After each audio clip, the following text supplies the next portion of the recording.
Hello friends, welcome back to my channel. তো বন্ধুরা, এখন আমরা কথা বলবো সাকিব খানের আপকামিং তাণ্ডব ছবির কিছু বিগেস্ট আপডেট নিয়ে। প্রথমত, সাকিব খানের এই তাণ্ডব ছবিটা যে একটা বড় স্কেলের ছবি হতে চলেছে বা একটা বড় আকারের ছবি হতে চলেছে, সেটা কিন্তু আমরা আগেই জানতাম। ঠিক সেভাবেই এই ছবির মধ্যে কি এমন বড় চমক থাকবে বা কি এমন বিষয় থাকতে চলেছে যেটা এই ছবিটাকে একটা বড় স্কেলের ছবি বানাতে পারে বা বড় আকারের ছবি বানাতে পারে, আমরা সেটা নিয়েই কথা বলবো। এখন এই মুহূর্তে দাঁড়িয়ে সাকিব খানের তাণ্ডব ছবি নিয়ে কিন্তু বেশ কিছু আপডেট আমরা পাচ্ছি। তার মধ্যে অবশ্যই কিছু রিমার্সও রয়েছে। আমি আপনাদেরকে আগেও বলেছিলাম যে একটা বড় ছবি যখনই আসে তার পেছন পেছন কিন্তু শয়ে শয়ে রিমার্স আসতে থাকে, যার মধ্যে কিছু সত্য হয়, কিছু ফেকও হয়। সো আমরা সেই সব আপডেটগুলো নিয়েই কথা বলবো এবং এই সমস্ত আপডেটগুলোর মধ্যে কোন আপডেটগুলো ফাইনাল হওয়ার চান্স সব থেকে বেশি থাকবে আমরা সেটা নিয়ে কথা বলবো। দেখো, সাকিব খানের আপকামিং তাণ্ডব ছবির বাজেটটা যে হিউজ হবে সেটা কিন্তু আমরা আগেই বুঝে গেছিলাম। কারণ সাকিব খানের যদি আপনার প্রিভিয়াস কাজগুলো দেখেন, যদি আপনারা প্রিয়তমা থেকে দেখেন, প্রত্যেকটা ছবি কিন্তু বক্স অফিসে সাকসেসফুল, ভালো কালেকশন করেছে। সো সেখান থেকে এটা বলাই বাহুল্য যে তার আপকামিং ছবিগুলোর বাজেটও বেশি হবে, তার থেকে বেশি হবে। এবং তার পাশাপাশি আপনারা যদি দেখেন যে প্রোডাকশন হাউসগুলোকে কিন্তু একটা ভালো প্রফিট এনে দিয়েছে সাকিব খানের ছবিগুলো, যার জন্য এখানে এটাও বলা যায় যে প্রডিউসাররাও কিন্তু চান্স নেবে, তারাও কিন্তু সাহসটা দেখাবে, তারাও কিন্তু এগিয়ে আসবে। কারণ এখানে একটা সিওরিটি রয়েছে যে একজন অ্যাক্টার তাদেরকে ভালো প্রফিট এনে দিচ্ছে, ভালো লাভ এনে দিচ্ছে। তো সেখান থেকে তারা তো এগিয়ে আসবে এবং তার ছবিতে তো টাকা তো ঢালবেই।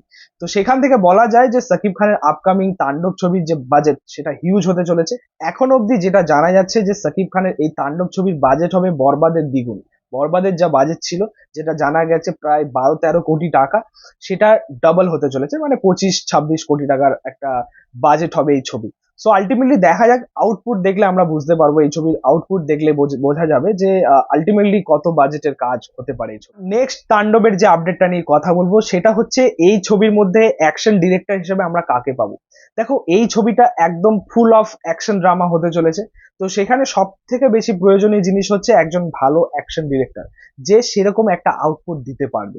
তো সেই জায়গা থেকে এখন যে আপডেটটা উঠে আসছে, এই ছবিতে অ্যাকশন ডিরেক্টর হিসেবে আমরা সুনীল রডরিককে পেতে চলেছি, যে এর আগে বলিউডে একশে বারকার এক কাজ করেছেন, পাঠানের মতো সিনেমাতে কাজ করেছেন, ওয়ারের মতো সিনেমাতে অ্যাকশন দিয়েছেন, এবং আমাদের বাংলাতে, আমাদের কলকাতা ইন্ডাস্ট্রিতে বুমেরাঙেও কিন্তু কাজ করেছেন সুনীল রডরিক। এই প্রথমবার বাংলাদেশ ইন্ডাস্ট্রিতে কাজ করতে চলেছেন এবং খুব শীঘ্রই কিন্তু এই টিম, মানে সুনীল রডরিকের টিম, তারা কিন্তু যোগ দিচ্ছে আর কি তাণ্ডবে শুটিং ফ্লোরে।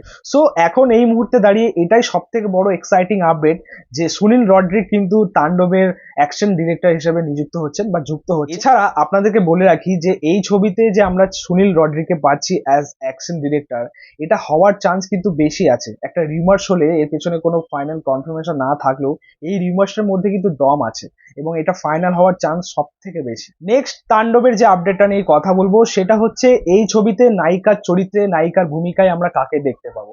সাকিব খানের বিপরীতে আমরা কাকে পাবো? কোয়েল মল্লিক এবং জয়া এহসান, এই দুজনের নাম কিন্তু বেশ কয়েকদিন ধরে আমি সোশ্যাল মিডিয়াতে দেখতে পাচ্ছিলাম, আপনারা হয়তো দেখেছেন। তো এর পেছনে কিন্তু কোনো ফাইনাল বা অফিসিয়াল কনফার্মেশন নেই। এটা সত্যি বলতে পুরোটাই একটা রিমার্স বলতে পারো। বাট এখানে এটা বলা যায় যে জয়া এহসান থাকার চান্স হয়তো একটু বেশি, কোয়েল মল্লিক থাকার চান্স খুবই কম। এছাড়া এই ছবির আইটেম সঙ্গে কে থাকবেন? এখনো অব্দি শ্রীলীলার নাম উঠে আসছে। ভাই, তাণ্ডব নিয়ে সব থেকে বড় রিমার্স এটা, এবং পাশাপাশি একটা ডাহা মিথ্যে কথা। এখন অব্দি এই ভিডিওতে আমি যে আপডেটগুলো নিয়ে কথা বললাম তাণ্ডব নিয়ে, সেগুলো হওয়ার চান্স অধিকাংশ বেশি, বাট এটা হওয়ার চান্স খুবই কম, 0.1% বলতে পারো। এটাও দেখতে হবে যে এই ছবির বাজেটই যদি 20 থেকে 25 কোটির মধ্যে থাকে, তাহলে আমার মনে হয় না যে তারা শ্রীলীলাকে অ্যাফোর্ড করতে পারবে। সো যাই হোক, দেখা যাক অফিসিয়াল কনফার্মেশনের অপেক্ষায়। তো বন্ধুরা, এই ছিল বলার, এই ছিল তাণ্ডবের কিছু আপডেট। তোমাদের মতামত এবং রিয়াকশন অবশ্যই কমেন্টে জানিও। ভিডিওটা ভালো লাগলে অবশ্যই লাইক কমেন্ট শেয়ার করে দিও, পাশে থেকেও সাপোর্ট করো, চ্যানেলটাকে অবশ্যই সাবস্ক্রাইব করেছো, পাশে থাকা বেল আইকন প্রেস করে দিও পরবর্তী ভিডিওগুলো আপলোড। Thank you.